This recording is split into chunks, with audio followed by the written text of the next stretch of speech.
말씀은 전도서 7장 15절에서 29절까지의 말씀입니다.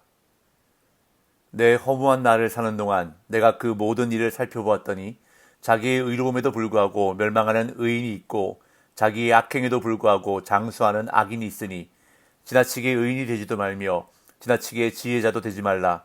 어찌하여 스스로 패망하게 하겠느냐. 지나치게 악인이 되지도 말며 지나치게 우매한 자도 되지 말라. 어찌하여 기한 전에 죽으려고 하느냐. 너는 이것도 잡으며 저것에서도 내 손을 놓지 아니하는 것이 좋으니 하나님을 경외하는 자는 이 모든 일에서 벗어날 것임이니라. 지혜가 지혜자를 성읍 가운데 있는 10명의 권력자들보다 더 능력 있게 하느니라. 선을 행하고 전혀 죄를 범하지 아니하는 의인은 세상에 없기 때문이로다. 또한 사람들이 하는 모든 말에 네 마음을 두지 말라. 그리하면 내 종이 너를 저주하는 것을 듣지 아니하리라. 너도 가끔 사람을 저주하였다는 것을 네 마음도 알고 있느니라. 내가 이 모든 것을 지혜로 시험하며 스스로 이르기를 내가 지혜자가 되리라 하였으나 지혜가 나를 멀리하였도다. 이미 있는 것은 멀고 또 깊고 깊도다. 누가 능히 통달하랴. 내가 돌이켜 전심으로 지혜와 명철을 살피고 연구하여 악한 것이 얼마나 어리석은 것이요 어리석은 것이 얼마나 미친 것인 줄을 알고자 했더니 마음은 올무와 금을 갖고 손은 포승 같은 여인은 사망보다 더 쓰다는 사실을 내가 알아내었도다. 그러므로 하나님을 기쁘게 하는 자는 그 여인을 피하려니와 죄인은 그 여인에게 붙잡히리로다. 전도자가 이르되 보라 내가 낱낱이 살펴 그 이치를 연구하여 이것을 깨달았노라. 내 마음이 계속 찾아보았으나 아직도 찾지 못한 것이 이것이라.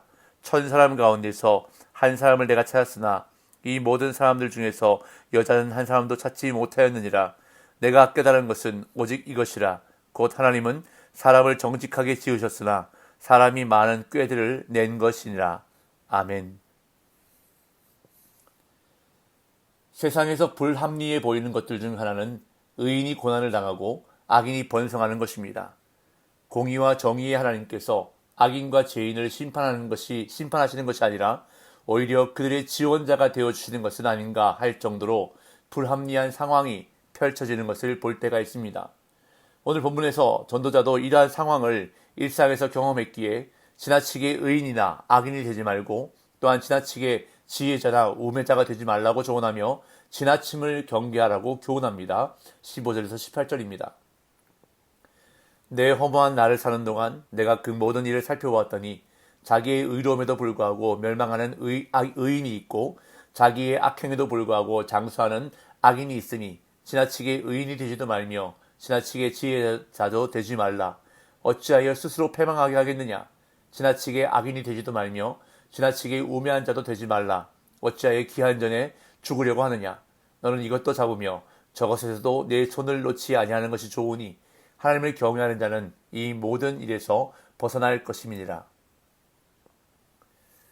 전도자는 자신의 경험에 비추어 의인이 멸망하는 것을 보기도 했고 악인이 장수하는 것을 보기도 했다고 말합니다.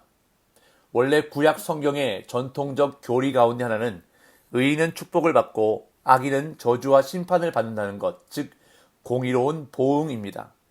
그런데 실제 삶의 현장에서는 그렇지 않는 경우도 있더라는 것입니다. 의인이 고난을 당하고 악인이 번성하는 일들이 일어나더라는 것입니다. 하나님의 보응이 예외적으로 진행되는 경우가 있었음을 전도자가 경험했다는 것입니다. 그러한 경험을 근거로 전도자는 다소 중용적이면서도 실용적인 태도, 하지만 쉽게 이해하기 어려운 태도를 제시합니다.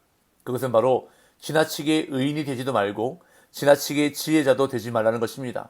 또한 지나치게 악인이 되지도 말고 지나치게 우매한 자도 되지 말라고 말합니다. 물론 이러한 전도자의 권면이 앞에서 언급했던 불합리한 상황, 즉 의인의 멸망과 악인의 번성에 대한 실용적인 자세일 수는 있습니다. 그러나 전도서를 읽는 독자들에게는 의구심을 남깁니다. 왜냐하면 율법의 가르침, 곧 너는 마땅히 공의만을 따르라. 그리하면 네가 살겠고 네 하나님 여호와께서 네게 주신 땅을 차지하리라는 신명기의 가르침과 배치되는 자세로 보이기 때문입니다. 그렇다면 과연 전도자는 무엇을 교훈하고 있는 것일까요? 지나침을 경계하라는 것입니다. 지나치게 의 또는 악에 빠져 넘어지지 말라는 의미입니다. 지나치게 의인이 되지 말라는 말은 의를 행하지 말라는 뜻이 아니라 자신의 의를 지나치게 내세움으로 교만이나 자기 의로움에 빠지지 말라는 뜻입니다. 하나님 앞에서 인간은 누구나 멸망받을 수밖에 없는 죄인입니다. 또한 인간은 이 땅에서 완전한 의인의 삶을 이룰 수가 없는 존재입니다. 그렇기 때문에 의를 추구하며 살더라도 자기 안에 죄와 허물이 있다는 것을 자각하고 겸손하게 하나님의 은혜와 긍휼과 의를 구하며 하나님을 경외해야 한다는 것입니다.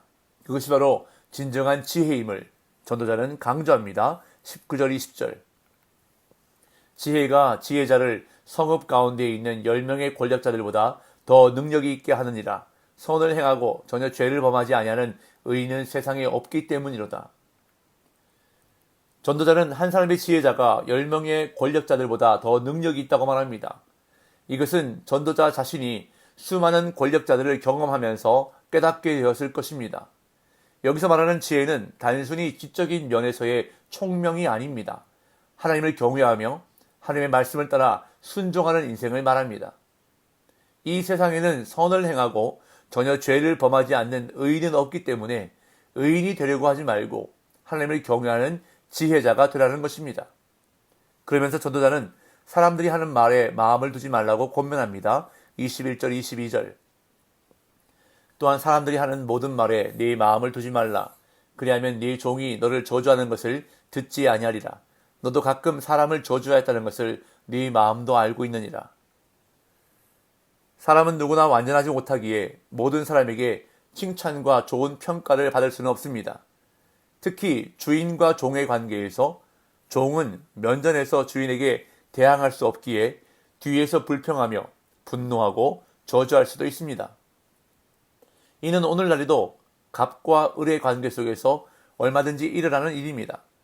그렇게 만일 종이 주인인 자신을 저주하는 소리를 들었다 하더라도 종의 입장에서 불편한 마음이 있어서 그럴 수도 있다고 생각하고 못 들은 척 넘어가면 된다는 것입니다. 전도자는 다른 사람이 자신을 저주하는 소리를 들을 때 자신도 다른 사람을 저주한 일을 생각하고 못 들은 척 넘어가라고 권면합니다. 이러한 태도는 자신이 부족한 인간임을 인식하고 다른 사람의 입장도 헤아릴 때 나올 수 있습니다. 자신은 절대로 다른 사람에게 욕을 먹지 않는 의인이라고 생각할 때 오히려 인간 관계에 많은 문제가 생기게 된다는 것입니다. 이어 전도자는 인간이 가진 한계에 대해서 이야기합니다. 23절 24절. 내가 이 모든 것을 지혜로 시험하며 스스로 이르기를 내가 지혜자가 되리라 하였으나 지혜가 나를 멀리하였도다. 이미 있는 것은 멀고 또 깊고 깊도다. 누가 능히 통달하랴. 전도자는 매우 흥미로운 고백을 하고 있는데 우리가 읽은 한글 성경에 따르면 전도자 자신이 지혜자가 되기 위해 지혜를 찾았으나 지혜가 자신을 멀리했다는 뜻으로 보입니다. 하지만 히브리어 본문을 직역해보면 내가 지혜자가 되고자 했으나 지혜가 멀리 있었다의 의미 정도가 됩니다. 즉 자신이 지혜를 알고자 했으나 그것은 자신의 능력 밖에 있었다는 의미가 됩니다. 그러면서 이미 있는 것은 멀고 또 깊고 깊도다. 누가 능히 통달하랴 라고 말합니다. 이 구절도 이해하기 쉬운 문장은 아닌데요. 지혜가 인간의 능력 너머에 있음을 암시하는 구절입니다. 이어 전도자는 자신이 지혜를 알고자 열심히 탐구하는 가운데 깨닫게 된 것을 말합니다. 25절 26절. 내가 돌이켜 전심으로 지혜와 명철을 살피고 연구하여 악한 것이 얼마나 어리석은 것이요 어리석은 것이 얼마나 미친 것인 줄을 알고자 했더니 마음은 올무와 같고 올무와 금을 같고 손은 포순 같은 여인은 사망보다 더 쓰다는 사실을 내가 알아내었도다. 그러므로 하나님을 기쁘게 하는 자는 그 여인을 피하려니와 죄인은 그 여인에게 붙잡히리로다. 전도자는 악과 어리석음에 대해서도 열심히 살피고 연구했는데 악한 어리석음은 유혹하는 여인의 올가미와 같아서 사망보다 더 쓰다는 사실을 알아냈다고 말합니다. 또한 전도자는 세상에서 지혜자를 찾기 어렵다는 것과 하나님은 사람을 정직하게 지으셨으나 사람이 많은 꾀를 내었다는 것, 즉 문제가 있다면 하나님께 있는 것이 아니라 인간에게 있다는 것을 깨달았다고 말합니다. 27절에서 29절. 전도자가 이르되 보라 내가 낱낱이 살펴 그 이치를 연구하여 이것을 깨달았노라. 내 마음이 계속 찾아보았으나 아직도 찾지 못한 것이 이것이라. 천 사람 가운데서 한 사람을 내가 찾았으나 이 모든 사람들 중에서 여자는 한 사람도 찾지 못하였느니라. 내가 깨달은 것은 오직 이것이라. 곧 하나님은 사람을 정직하게 지으셨으나 사람이 많은 꾀들을 낸 것이니라. 사람은 그 누구도 참된 지혜자가 될 수 없기에 이 세상에서 허물을 이기고 참된 삶을 살아갈 수 있는 길은 우리의 이성과 지혜를 내려놓고 하나님의 지혜를 따라 야함을 전도자는 강조하며 교훈하고 있는 것입니다.